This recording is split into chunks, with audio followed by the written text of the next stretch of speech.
Well,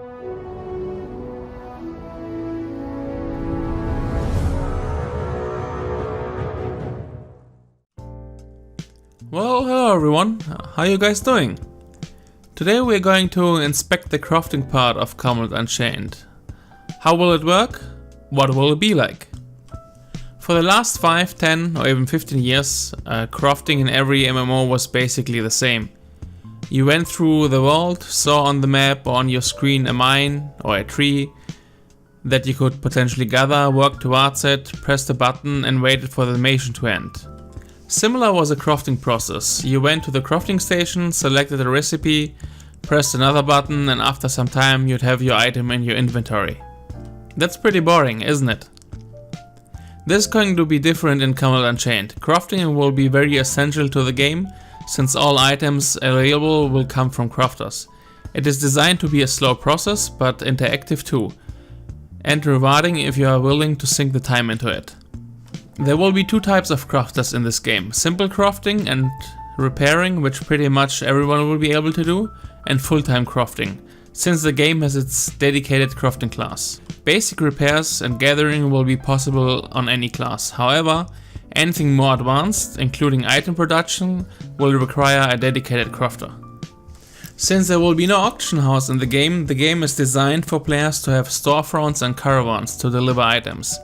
Those caravans might need to be protected, as they could be attacked by enemy players. You can load them up with goods, players and animals.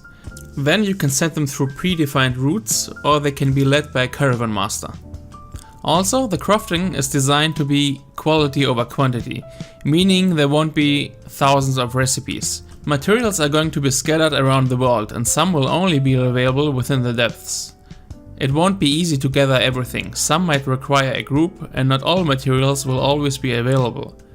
You will have to find the right places to farm or mine, and then you have to defend them.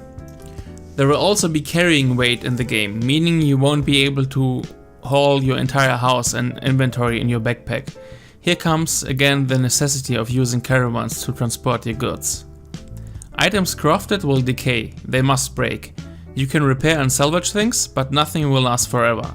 However, there might be materials that, if you craft from them, will last longer. Rarity will here be embraced. The more rare the material is, the more rare and powerful the weapon or armor will be that you can craft. Now let's present you your crafting station, the Vox Magos. The Vox Magos will be an old school magic instrument that acts as a primary crafting station for all crafters, and it is soulbound. It will be with you through the entirety of the game. It is upgradable and in terms of cosmetics and functionality. However, the Vox Magos will not be something where you put all your materials in and then press one button and you are done. It will require you to be interactive. You won't be able to dump your inventory full of materials, press 2 buttons and then go AFK for 2 hours to come back and get any result. The same will be for gathering materials. It won't be just simply click and go. You won't be able to craft 24/7 since the Vox requires power. The power will gradually disappear the more that you craft. Then you will have to power it up with either letting it recharge, gathering certain things for it, or use your own power. The more you use it, the more its efficiency will deteriorate. You can upgrade your Vox to be more efficient and craft more, however with each upgrade the Vox will become exponentially more expensive in the same way combatants equipment would in any normal MMO. There are 6 processes to the crafting system. Taking.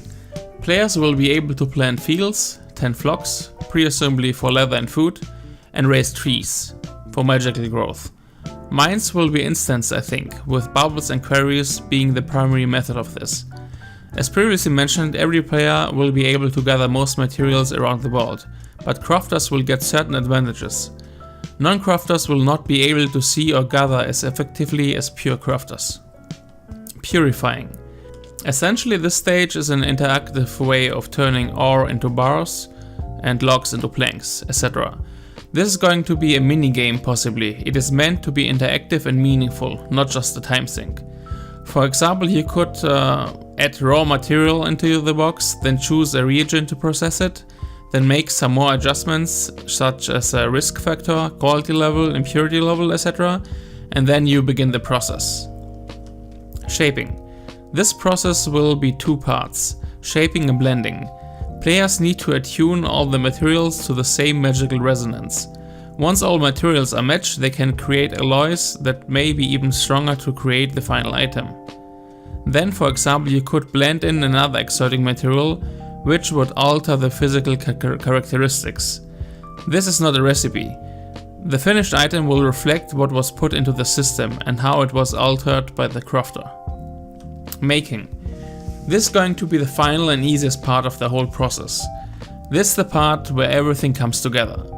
The final quality of the item will be heavily dependent on the material it's made from. This process does not require you to be actively there. It can be done offline or online. You can also make blueprints of the final product and sell them.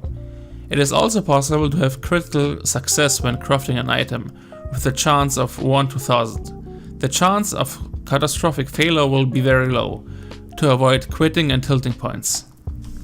And finally, breaking and repairing.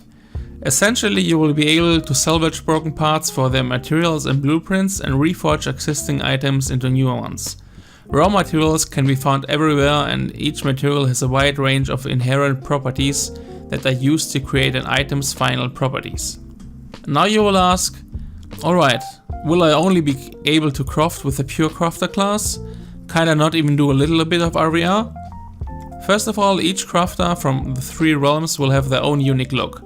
All their abilities will be unique. There will be no mirrored classes among all 3 realms.